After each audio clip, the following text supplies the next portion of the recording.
the realization of prosperity. It is granted only to the heart that abounds with integrity, trust, generosity, and love to realize true prosperity.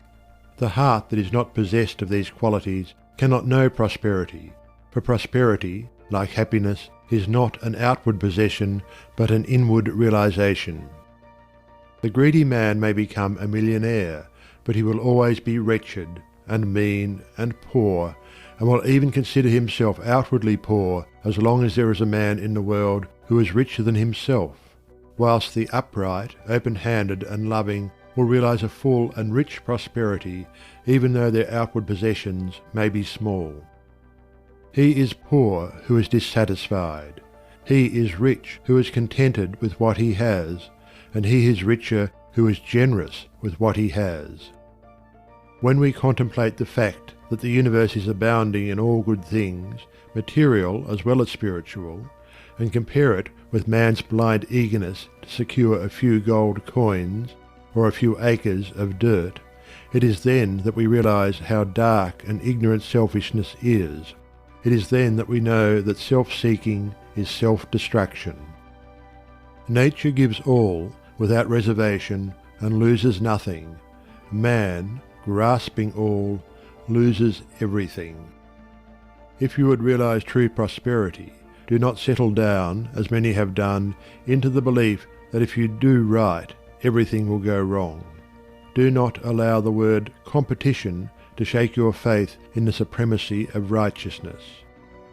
I care not what men may say about the laws of competition, for do I not know the unchangeable law, which shall one day put them all to rout, and which puts them to rout even now in the heart and life of the righteous man? And knowing this law, I can contemplate all dishonesty with undisturbed repose, for I know where certain destruction awaits it. Under all circumstances do that which you believe to be right, and trust the law. Trust the divine power that is immanent in the universe, and it will never desert you, and you will always be protected. By such a trust all your losses will be converted into gains, and all curses which threaten will be transmuted into blessings. Never let go of integrity, generosity, and love, for these, coupled with energy, will lift you into the truly prosperous state. Do not believe the world when it tells you that you must always attend to number one first, and to others afterwards. To do this is not to think of others at all, but only of one's own comforts.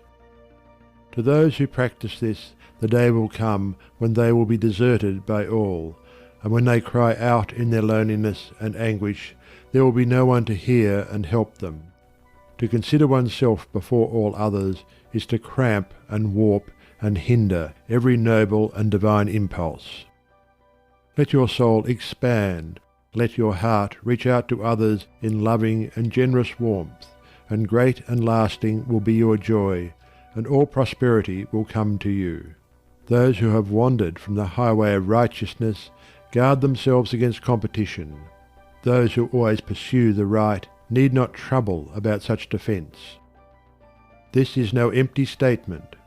There are men today who, by the power of integrity and faith, have defied all competition, and who, without swerving in the least from their methods when competed with, have risen steadily into prosperity, whilst those who tried to undermine them have fallen back defeated. To possess those inward qualities which constitute goodness is to be armoured against all the powers of evil, and to be doubly protected in every time of trial. And to build oneself up in those qualities is to build up a success which cannot be shaken, and to enter into a prosperity which will endure for ever. The white robe of the heart invisible is stained with sin and sorrow, grief and pain, and all repentant pools and springs of prayer shall not avail to wash it white again. While in the path of ignorance I walk, the stains of error will not cease to cling. Defilements mark the crooked path of self, where anguish lurks and disappointments sting. Knowledge and wisdom only can avail to purify and make my garment clean, for therein lie love's waters, therein rests peace undisturbed, eternal, and serene.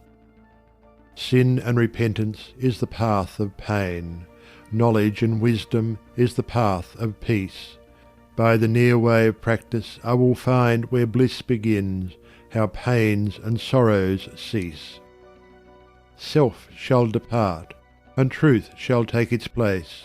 The changeless one, the indivisible, shall take up his abode in me, and cleanse the white robe of the heart invisible.